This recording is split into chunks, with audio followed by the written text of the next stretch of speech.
the home stretch, lesson 13, Anna takes a risk and makes it stick. In this lesson, you'll learn how to make active listening stick. You'll see the approaches Anna tried to make it stick. For her, as a skill she can use long-term.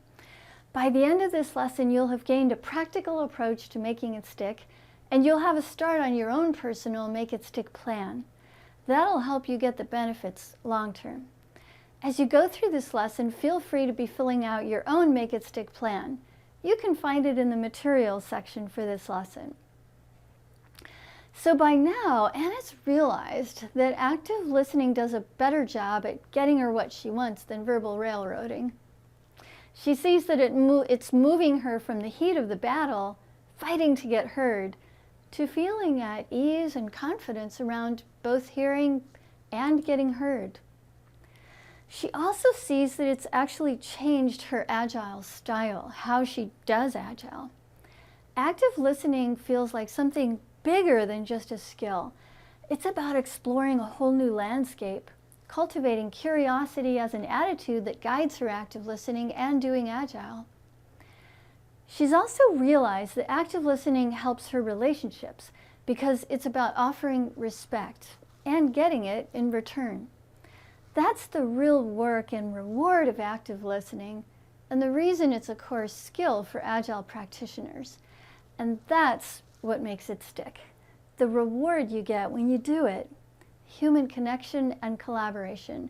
It's so rewarding, you want to just keep doing it.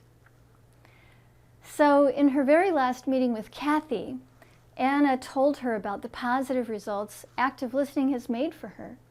But she added, I really want to make it stick long-term, like a lifelong habit. So together they put together Anna's personalized Make It Stick plan.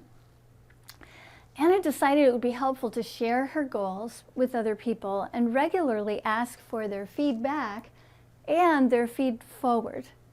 So she decided to try a Make It Stick approach called stakeholder-centered coaching from the well-known management thinker Marshall Goldsmith.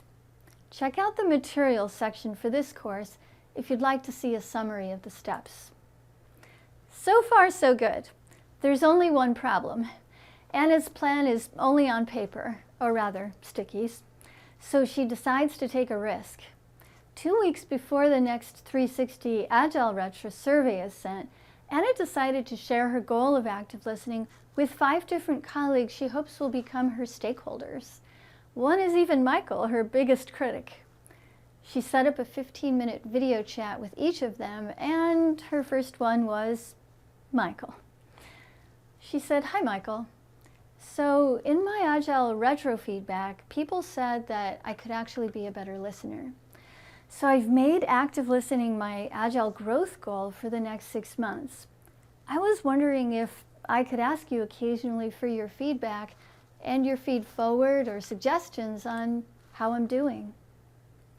Michael was quiet for a minute. Then he said, You and I haven't always seen eye to eye, but this feels different. So yeah, I'd be glad to give you feedback on how you're doing at active listening. After her calls, Anna closed her laptop and then stood up to stretch. She thought, asking people for feedback and feed forward felt kind of risky, but I think it's really going to help me stay on track with my goal of developing active listening and actually connecting better with people in agile ways. Suddenly, she stopped in her tracks and thought, I realize I've actually reconnected with my own core values of people and relationship versus winning. Interesting. Several weeks later, Anna got her new 360 results back. Reading them through, she discovered that Michael, her biggest critic, is now thanking her for the work that she did to improve her listening. And that's not all. At her 6-month mark, Anna got invited to take on the Chief Scrum Master role for Emergency Preparedness Satellite Products. Knowing that active listening helped her get there, she started an EQ community of practice at work.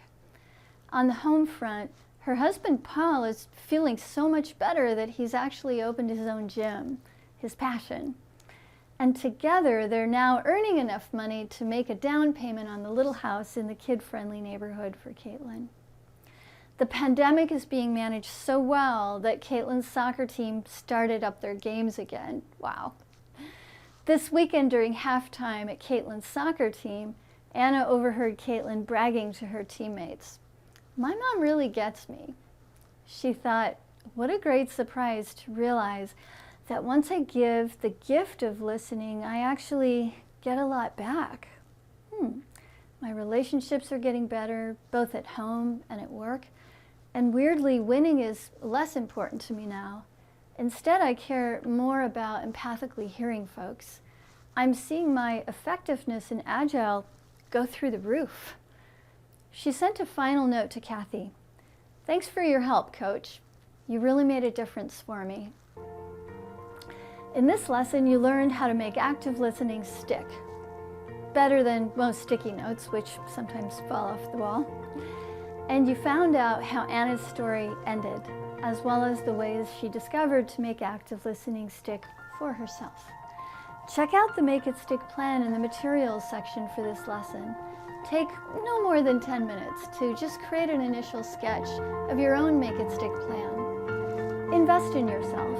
You're worth it. The next lesson is a bonus lesson where you get a live demo of active listening.